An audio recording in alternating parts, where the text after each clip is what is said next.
آل عمران آیت نمبر 78۔ اعوذ باللہ من الشیطان الرجیم، بسم اللہ الرحمن الرحیم۔ وَإِنَّ اور بے شک منہم ان میں سے لفریقاً البتہ ایک گروہ، یلوون مروڑ مروڑ کر السنتہم زبانیں اپنی، بالکتاب کتاب کو،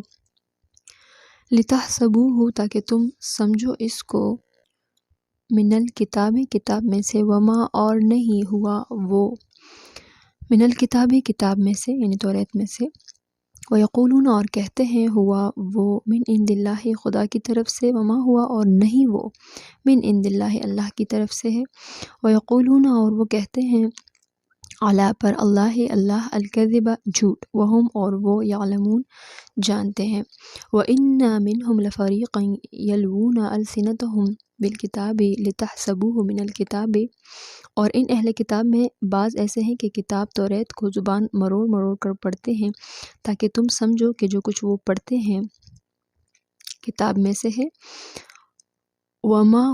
ہوا من الکتاب اور حالانکہ وہ کتاب میں سے نہیں ہے، وَيَقُولُونَ ہوا من عند اللہ وما ہوا من عند اللہ اور کہتے ہیں کہ وہ خدا کی طرف سے نازل ہوا حالانکہ وہ خدا کی طرف سے نہیں ہوتا، وَيَقُولُونَ اللَّهِ الْكَذِبَ وَهُمْ يَعْلَمُونَ اور خدا پر جھوٹ بولتے ہیں اور یہ بات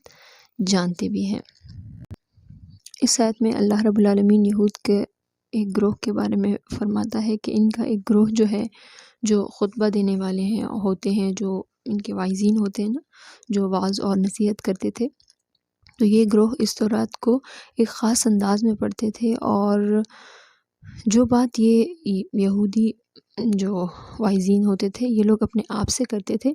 جو کہ تورات میں موجود ہی نہیں ہوتی، تو ایک خاص انداز میں ایسا لگتا تھا کہ سننے والے کو ایسا لگتا تھا کہ یہ بات جو ہے یہ بھی تورات سے ہی پڑھ رہے ہیں یہ لوگ، اصل میں وہ یہود عالم اپنی ہی کوئی بنائی ہوئی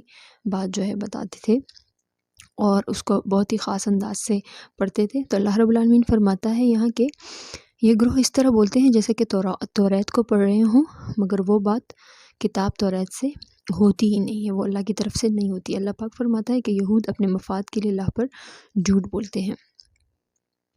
اللہ پاک ہم سب کو اس طرح کے عمل سے بچائے، اور یا اللہ جو کوئی ایسا عمل کرے تو اسے ہدایت نصیب کر دے، اور اللہ پاک ان یہود کے جالوں سے مسلمانوں کو بچائے رکھے۔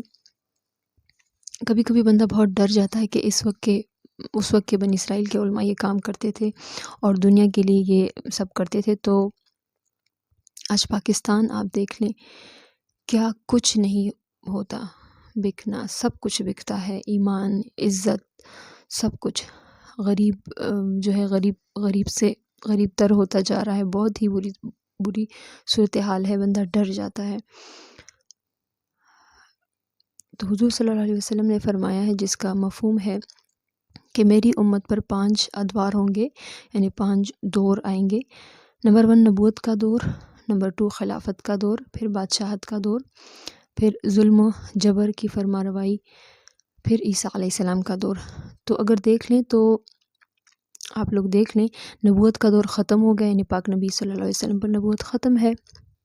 پھر خلفائے راشدین کا دور وہ بھی جو ہے